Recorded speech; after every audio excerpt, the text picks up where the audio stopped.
and how he says, how alarmed should we be with the US regressive narrative being pumped into New Zealand? I genuinely worry that we'll be stolen just the same. Yeah, one of the big things I've been thinking about this, we talked about this a bit last week, Chewie. Maybe you've got some thoughts on it as I line up our first story. But one of the interesting things is the government, and Luxon in particular, lying a lot.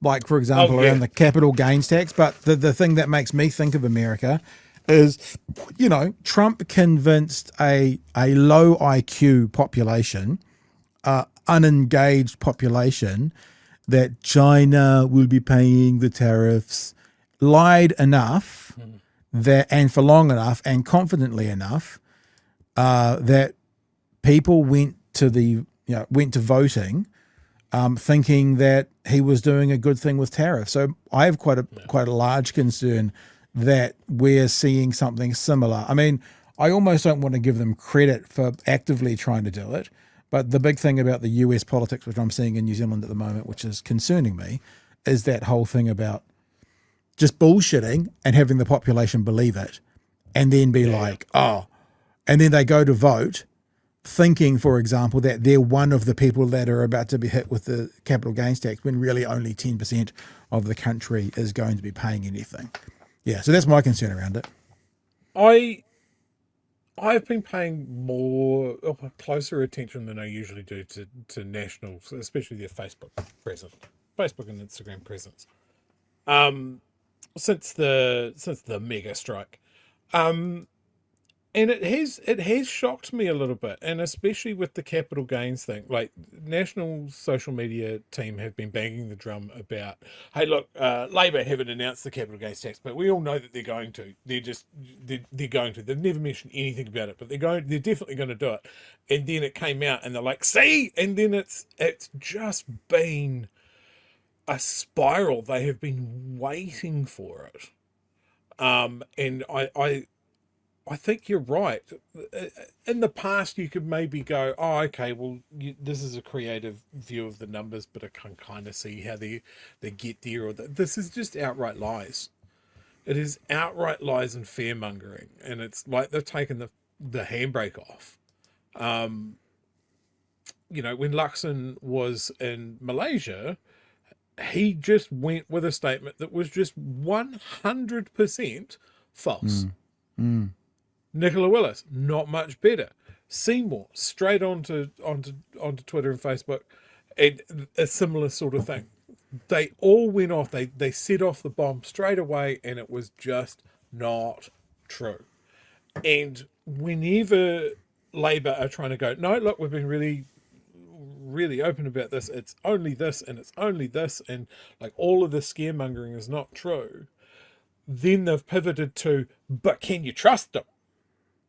They're saying the things, but are they going to do the things? Are they going to stick to it? Or is it the Māori Party? Is it the minor parties that are pulling their strings? With a complete lack of irony, they've been running this sort of stuff. And it is protection. It's like, well, we're doing it, so they're definitely going to do it. And I think, if you go into the comments and you discount all of their really weird rah-rah bots or inauthentic engagement, I think people have seen through it. But it's real hard to tell. I wouldn't want to bet the farm on it. I still think there's a lot of work to do, and Labor have to be really on the ball to fight this. Yeah, I think do worry that this could be like a second go at Three Waters, where they just did not do a good job combating the misinformation out there. I feel today, in the past I've said, statistically speaking, National should win the next election because we don't have one-term governments.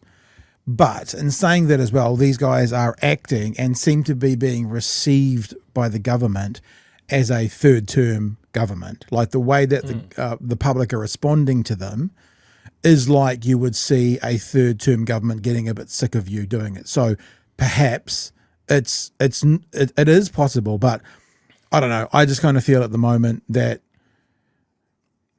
if we use the last election as evidence, the social media narrative was won by National. There's no question they won the social media narrative.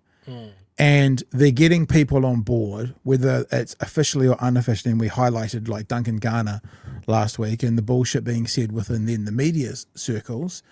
I'll tell you something about that in a second, ironically. And so then they're getting it from the podium and they're getting it from their favorite, quote unquote, air quotes, favorite media person. And then they're spreading it in their Facebook groups. I have a lot of concerns. And I've already pledged, and I will continue to pledge, I will not be picking who's going to win the next election because I'm normally wrong. So it's a concern. I was going to say about the Duncan Garner thing. It was quite funny. Do you remember Chewie in our little conversation? And then he played one of our clips, and he was like, "Oh, 20,000 subscribers. You're halfway there, boys." And I said, you don't ever brag about your numbers. As in, I'm more, because what he's saying is he's more important than us because he's got more followers. Celebrate your numbers like we did before with our overall, but you never use them. Like I would never say to someone on Twitter, why would I respond to you? You've only got 5 followers. It's a bad plan, because what happens is then at some stage that person or that group can show you up by either being bigger than you or by getting more reach. And if that person who you've basically said are not important because they're smaller, what do you say to them when they become bigger? Well, funny story, Chewie. The response that Duncan Garner did to us last week has about 11,000 views. Our response to his response across all of those clips, it's up over 100,000 views. So he might have twice the number of subscribers on YouTube. And I didn't know this was going to happen, so I didn't say it with knowledge, but that's exactly why. So he's been ratioed 10 to 1, tenfold, by people picking up on the clips we made about his clips. And so you just don't do that. You just don't do that. Because it's not authentic. Yeah. Like, he's not authentic, his show's not authentic, and his subscriber base is not authentic.